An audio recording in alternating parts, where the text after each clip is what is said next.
Gracias a ustedes, gracias Diego. Bueno, me voy a introducir en este tema que por ahí para mí es simple hablarlo y puede que resulte complejo de explicar correctamente. Y voy a ver si logro usar este sistema que me pasaron. Vamos a ver entonces de qué se trata la cirugía que se denomina estereoelectroencefalografía. Es un método que fue diseñado en los 50 por estas dos personas, Jim Van Coo y Jean Talarac, que eran neurólogos y neurocirujanos que trabajaban en el Hospital Saint-Anne de París.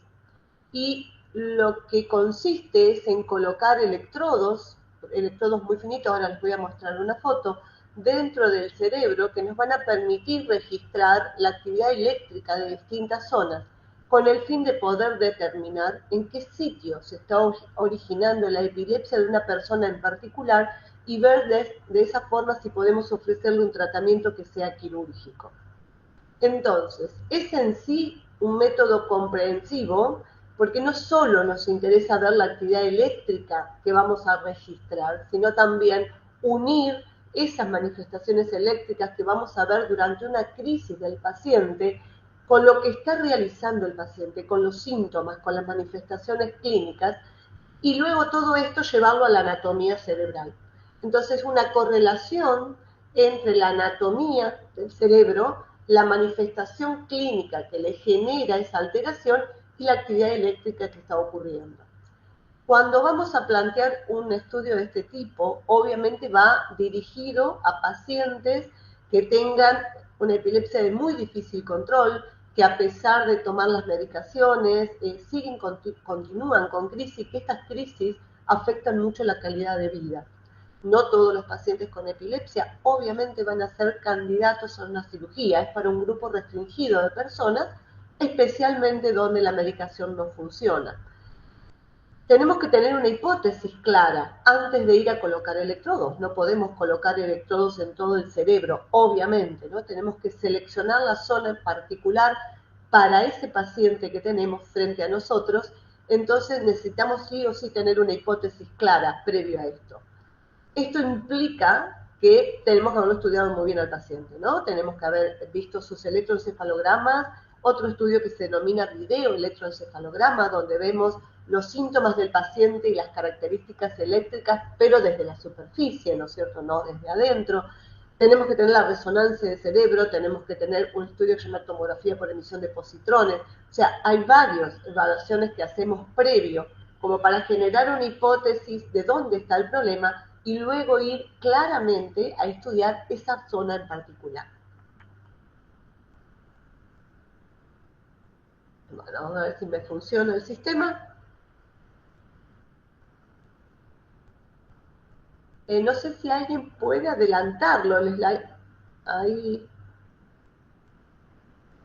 se destrabó por completo ahora, creo. Bueno, estos son conceptos, perdón que está al haber pasado a la presentación se desorganizó. Nosotros tenemos en cuenta distintas zonas cuando vamos a evaluar un paciente para cirugía. Una es la que denominamos zona lesional. Es la zona que por lo general la resonancia o la tomografía por emisión de positrones nos muestra que el paciente tiene algún tipo de lesión, ya sea una malformación, ya sea un tumorcito de bajo grado, benignos, o una cicatriz que tiene desde el momento del parto, ¿no es cierto? Algo que yo puedo ver con mis ojos en las imágenes. Si no tengo nada en la imagen de resonancia y uso la tomografía por emisión de positrones, lo que voy a estar mirando es cómo funciona el cerebro. O sea, el cerebro nuestro funciona con azúcar mayoritariamente y nosotros medimos ese azúcar con una sustancia radioactiva y aquella zona que tiene menos actividad y generalmente la que coincide con el lugar donde nosotros pensamos se inicia la epilepsia de este paciente. Luego vamos a tener zonas que llamamos la zona ictal o interictal, que es la que nos va a aportar el electroencefalograma, ya sea el electroencefalograma común, el que hacemos básicamente siempre de control, o bien el electroencefalograma de este estudio prolongado que se llama videoelectroencefalograma. Entonces me va a mostrar la actividad eléctrica entre crisis y también durante la crisis, y también voy a sumar acá los síntomas del paciente, la zona sintomatogénica. y tratamos de que todas estas zonas tengan cierta correlación. Puede pasarnos que la zona lesional esté en un lugar, que la zona que el electroencefalograma me muestra actividad esté en otro, cercana o no, y que toda la parte que a mí me parece que está generando los síntomas del paciente esté en otro. Cuando estoy frente a esta situación estoy en problemas, porque no sé si este o es este el lugar, y necesito que esos lugares confluyan, si no es imposible pensar en una posibilidad quirúrgica. A veces tenemos una superposición relativa y otras veces tenemos lo que buscamos, ¿no? Que es que todas estas zonas confluyan. Cuando todas las zonas confluyen en una sola, sabemos que las chances quirúrgicas son muy altas y con buenas posibilidades de éxito. Cuando tenemos esta situación, tenemos que hacer por distintos métodos, buscar la forma de ver si logramos que confluyan. Y si no, sabremos que no podremos aportar una posibilidad quirúrgica. La estereoelectroencefalografía, como decíamos anteriormente, surge en Francia y posiblemente fue el país que más realizó este estudio hasta hace principios de este siglo, cuando se empieza ya a difundir más y también llega a Estados Unidos, donde hoy por hoy es uno de los lugares donde más se realiza. Diría que Francia, Italia, dentro de los países europeos con mayor experiencia, luego comenzó Alemania también, y finalmente Estados Unidos con la Cleveland Clinic un poco a la cabeza. Y ellos pusieron estas guías, ¿no? Entonces, ¿cuándo vamos a indicar un estereoelectroencefalograma? En primer lugar, cuando hay una hipótesis, pero los datos que yo tengo no son completos. Me falta que se me unan todas las zonas. O sea, tengo datos clínicos, sé cómo es los síntomas del paciente, sé cómo es el electroencefalograma y demás, pero no logro que esas zonas que mostraba anterior confluyan. Pero tengo una hipótesis de dónde puede llegar a estar el problema. Se indica para confirmar esa hipótesis, pero a su vez para descartar otra. O sea, cuando yo voy a indicar una estereoelectroencefalografía, yo voy a decir, bueno, yo creo que la epilepsia de esta persona viene, por ejemplo, del lóbulo temporal izquierdo. En segundo lugar, puede estar viniendo, por ejemplo, de la ínsula izquierda, que es una estructura que está muy relacionada al lóbulo temporal. En tercer lugar, que venga del lóbulo frontal.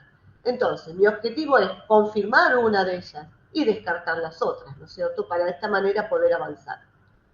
También lo puedo proponer para realizar otro tipo de técnica que se llama termocoagulación, que es como quemar en cierta manera con radiofrecuencia distintas zonitas del cerebro y que esto muchas veces nos ayuda para el control de las crisis. Voy a hablar un poquito más después. Y las limitaciones que voy a tener es justamente esta, ¿no? Yo no puedo poner electrodos en todo el cerebro. Tengo que ir a un lugar en particular y esto hace que voy a tener un sesgo. Si ya hay una persona llamada Jim Van, perdón, no es Jim Van Gogh, es uno de los médicos de Montreal que siempre dice que con un electrodo solo que yo coloque en el cerebro del paciente me alcanza para ver la actividad. El tema está en que obviamente si yo pongo un electrodo voy a ver actividad en todo el cerebro, pero no voy a estar viendo la realidad, ¿no? No sé bien exactamente dónde se generó. Puede que lo esté tomando por la distancia y porque el campo eléctrico me lo permite, pero no es necesariamente el lugar donde se generó. Entonces voy a tener siempre un sesgo de dónde yo voy a colocar los electrodos. Por otro lado, también tiene algunas dificultades para localizar algunas áreas elocuentes que también les voy a mostrar ahora un poquito más. Entonces, algunos escenarios posibles por los cuales llegamos. El lóbulo temporal, para aquellos que no son médicos, que creo que son la mayoría, es el lóbulo que tenemos por encima de nuestra oreja.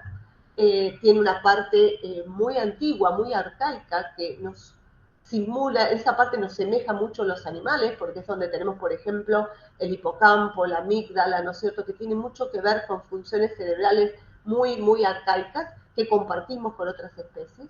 Y luego tenemos una parte más hacia afuera, más lateral, que tiene mucho que ver con, por ejemplo, el proceso de la audición o a veces también para la interrelación con lo que vemos y encontrar el sentido. Y en algunas partes del lóbulo temporal, sobre todo para los que somos diestros, del lado izquierdo, va a tener que ver con el entendimiento del lenguaje, ¿no? Tanto escrito como hablado.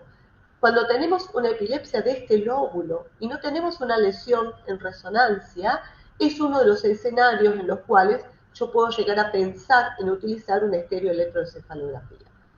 La otra es cuando ambos lóbulos temporales se afectan. Y sobre todo cuando se afecta la parte más antigua, que es el hipocampo y la amígdala, es donde asienta la memoria. Y eso me significa que yo no puedo sacar esa zona. O sea, no puedo sacar ambos lados, porque la persona va a quedar completamente sin memoria.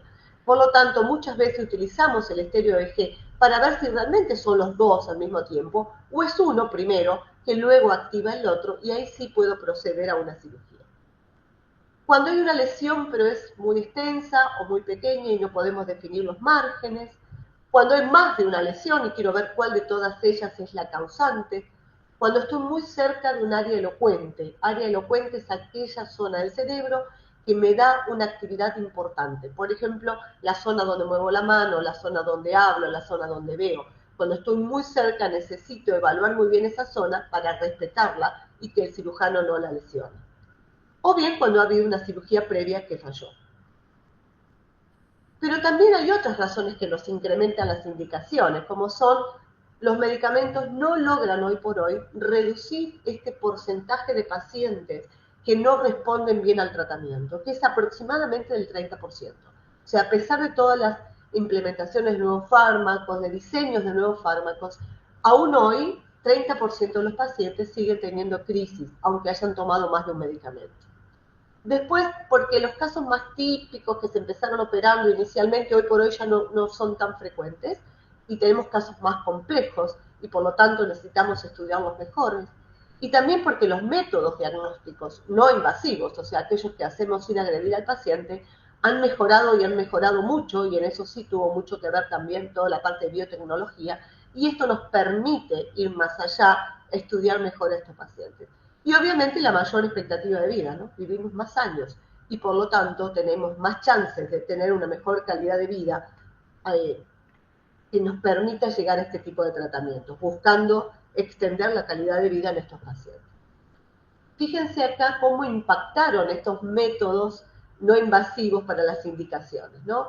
Antes de los 80, casi todo se basaba solamente en la experiencia del médico, ¿no? En las características clínicas del paciente, en el electroencefalograma y no mucho más que eso. Después de los 80 surge la resonancia, y la resonancia fue realmente un cambio total de paradigma para nosotros, porque nos empezó a permitir ver las estructuras del cerebro.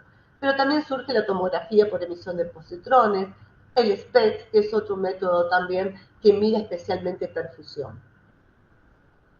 Y acá nos permitió ya avanzar un poquito más, ¿no? En aquellos pacientes había una resonancia negativa o había ciertas discrepancias, podemos usar el PET, podemos usar el SPECT y podemos aumentar el número de pacientes que llegan a esta técnica.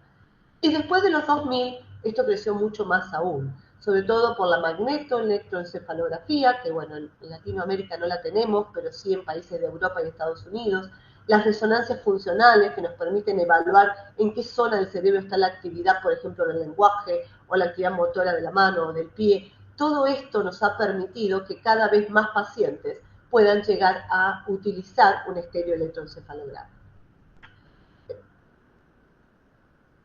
¿Cómo lo vamos a planear? ¿No?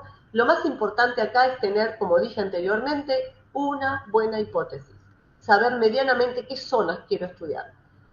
El número de electrodos que yo voy a utilizar no es fijo, pero si necesito poner menos de 6, es muy probable que ni siquiera necesite hacer el procedimiento.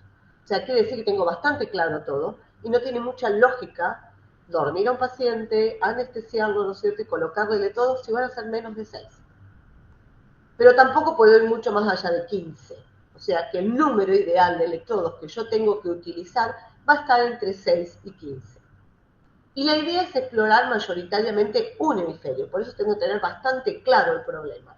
A veces se hacen dos de los dos hemisferios, pero siempre uno más que el otro, ¿no es cierto? Por ejemplo, mi hipótesis es que es temporal izquierdo, coloco más electrodos del lado temporal izquierdo que del lado contralateral.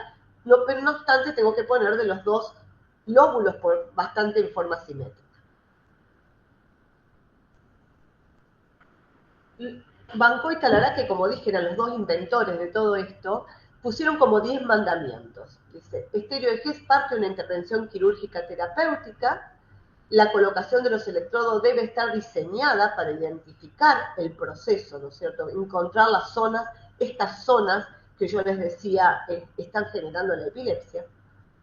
Los síntomas, la semiología junto con otros estudios son los que me van a permitir esa generación de hipótesis. La definición de la zona epileptogénica. La zona epileptogénica es aquella que yo entiendo que está generando la epilepsia al paciente y es la que voy a tener que luego pedirle al cirujano que recete. Entonces, todos estos estudios me van a permitir justamente esto, ¿no? Ver si localizo la zona epileptogénica, que va a tener que ver en la zona donde yo veo el primer cambio eléctrico y también aquellas zonitas que se activan rápidamente después de eso. Es necesario ubicar electrodos en varias zonas corticales, en diferentes lóbulos, en fascículos, o sea, aquellos haces que me conectan una región con otra, y también algunas estructuras de relevo. A veces hacen falta poner algunos adicionales una vez que puse los primeros, o sea, hacer una segunda intervención. Como dije antes, siempre la ubicación tiene que estar basada en hipótesis, claro, no tiene mucho sentido poner mucho más allá de 15 porque quiere decir que estoy medio perdido y estoy colocando perdigones en todo el cerebro, lo cual no es bueno.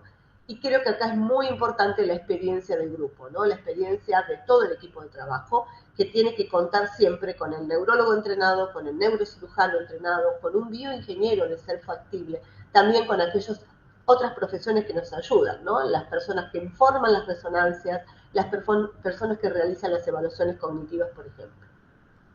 El procedimiento en sí, una vez que se colocan los electrodos, que creo que tienen una charla luego de saber cómo se programa esto, nosotros empezamos a tomar la señal a través de los equipos de electroencefalografía, que la única diferencia que van a tener es que tienen mayor cantidad de contactos. Normalmente en un paciente ambulatorio le ponemos 15, 20 electroditos pegados sobre el cuero cabelludo. Acá estamos hablando a veces de más de 256 contactos que vamos a registrar. Entonces necesitamos equipos de mayor cantidad de canales. La frecuencia de muestreo generalmente va de 256, puede ir hasta 512 o más también para obtener un buen registro de la señal. Y luego podemos hacer estimulación eléctrica, o sea, lo contrario, ¿no? Ahora ya estoy con los electrodos puestos, están en distintos lugares del cerebro, yo voy a mirar por las imágenes y demás dónde están ubicados claramente, y ahora en vez de registrar voy a enviar actividad eléctrica a través de un estimulador que tenemos para esto, donde lo que voy a tratar de ver es, sobre todo, reproducir la crisis. O sea, si yo estimulo la zona que yo creo genera la crisis de este paciente, lo ideal es ver si la puedo reproducir, ¿no? Si en ese momento puedo desencadenarle, porque me dan más datos de que realmente estoy en el lugar correcto. Pero también la voy a utilizar para evaluar las zonas importantes de este paciente, ¿no? Yo voy a hacer estimulaciones eléctricas, por ejemplo, en la región frontal y tengo que ver si no le genero un movimiento en la mano, un movimiento en el brazo o en la cara, o ver si afecto el lenguaje, porque eso me implica que en ese lugar está la zona importante del paciente que luego el cirujano deberá respetar. Lo ideal es siempre realizar toda esta estimulación una vez que ya hayamos podido registrar crisis del paciente. Como decía antes, también se puede utilizar para hacer esta termocoagulación, que es radiofrecuencia, que la guiamos por estos cablecitos, y generalmente lo que hacemos es, entre dos electroditos que están al lado, hacer como quemar esa zona. ¿Qué zona vamos a quemar? Aquella que creemos que está generando las crisis del paciente, ¿no es cierto? Previamente tenemos que haberle hecho estimulación para ver que no haya ninguna función importante en esa zona, y si logramos una mejoría de las crisis, por ejemplo, 2 meses después de haber hecho el procedimiento, esto quiere decir que estuve bien en la zona y que posiblemente ahora esté más habilitado para ir y resecarla directamente. Si cuando yo hago la termocoagulación no tengo ningún tipo de respuesta y el paciente después sigue con la misma cantidad de crisis, quiere decir que no estaba en el lugar correcto. O sea, también me ayuda para tomar la decisión final de la cirugía. ¿Qué diferencia hay entre tomar un electro desde la superficie y tomarlo desde adentro? Desde la superficie, generalmente la información es insuficiente, o sea, no nos alcanza, en el 50% de los casos. De ese 50%, el 75% realmente se va a poder localizar en forma correcta si yo uso los electrodos intracerebrales, o sea, uso el estéreo EG. O sea que es importante la diferencia, ¿no es cierto? El 50% de los pacientes donde yo desde la superficie o no veo nada o veo cosas que son muy inespecíficas. El registro desde la superficie me detecta la actividad eléctrica que genera un grupo de neuronas que se activen en forma sincrónica, todas juntas, equivalente a 6 centímetros cuadrados de corteza. O sea, necesito una amplia zona que se me active junta para que yo lo pueda captar desde afuera. Porque obviamente esa actividad eléctrica tiene que traspasar la dura madre, todas las meninges, el hueso, el cuero cabelludo y llegar al registro, lo cual hace que se vaya perdiendo exponencialmente. Mientras que cuando lo coloco intracraneano, yo voy a registrar todo lo que está alrededor de ese electrodo. El diámetro de cada contacto de electrodo es de 4 milímetros. Entre uno y otro hay 10 milímetros aproximadamente y tiene un espesor de 0,8. Entonces capto mucha mayor cantidad de actividad y bien sobre la zona que me interesa dar. El electro de superficie me ofrece un panorama general, me es realmente importante, pero no me ayuda a delimitar el borde propiamente dicho, mientras que los intracraneanos me van a ayudar a detectar, pero siempre y cuando los coloque en la zona correcta. Si yo estoy perdida con lo primero, no puedo llegar seguramente a un buen camino con lo segundo. Estos son solo algunos ejemplos, perdón, se me pasó muy rápido, de cómo se ve la actividad desde adentro. A veces al inicio de la crisis vemos esta actividad muy, muy rápida, una actividad que tiene una alta frecuencia y una baja amplitud, que la vemos restringida en uno o dos contactitos de cada electrodo, y es exquisito, digamos, cuando uno ve esto y tarda mucho tiempo en evolucionar, sabemos que esta es la zona que más me interesa.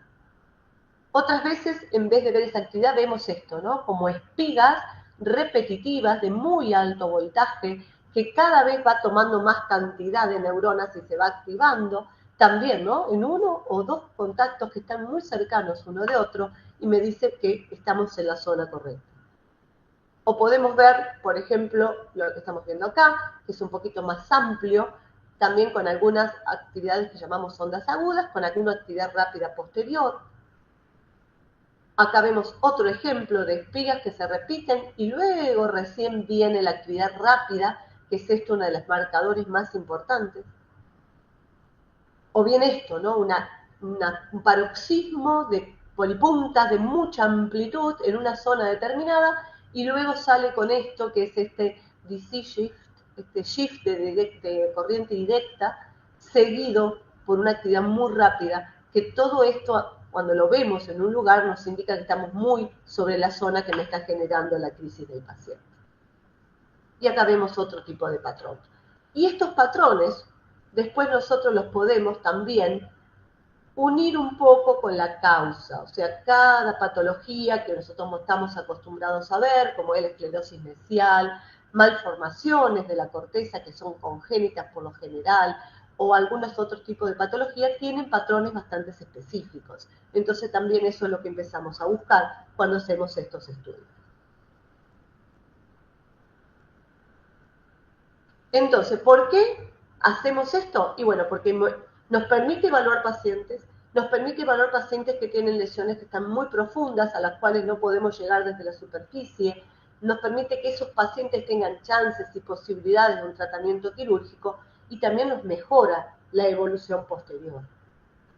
Para ir cerrando, entonces, es una técnica que se diseña hace ya más de 60 años en Europa, ha probado ser segura porque el índice de complicaciones, que no lo puse por los tiempos, es muy bajo y es eficaz. La principal ventaja es que me permite evaluar toda la red epileptogénica, ¿no? O sea, la epilepsia no se inicia solo en un lugar, se inicia, pero se activa toda una red de comunicación importante entre las neuronas y es la única técnica que me permite evaluar esto en forma dinámica y tridimensional.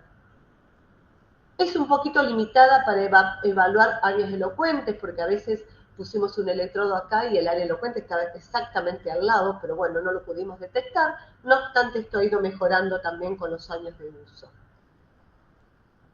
Necesitamos un aprendizaje continuo de todo el equipo. El entrenamiento es fundamental. Requiere, como dije antes, un trabajo de equipo. Esto no lo puede hacer una persona aislada, no lo puede hacer el neurocirujano solo, no lo puede hacer el neurólogo solo, obviamente, y necesitamos de todo el equipo de trabajo. Por lo tanto, abracemos la tecnología, pero nunca nos vamos a tener que olvidar de la base. Lo más importante siempre viene de lo básico para nosotros en medicina, que es qué me cuenta el paciente, qué síntomas tiene el paciente, qué historia tiene el paciente, ¿no? Eso que muchas veces le damos poco tiempo por las épocas actuales es justamente lo más rico y lo que me permite luego asegurar un buen éxito en el estudio de estos pacientes. Evitar explorarlo si no hay una clara hipótesis. Si no tenemos los recursos, si no tenemos la formación, hasta tanto la logremos, aplicar lo que dice, primero no lesionemos. O sea, antes que nada, no generar daño, ¿no? No lo hagamos por hacer. Tenemos que tener realmente la formación y el entrenamiento. Muchas gracias. Bueno,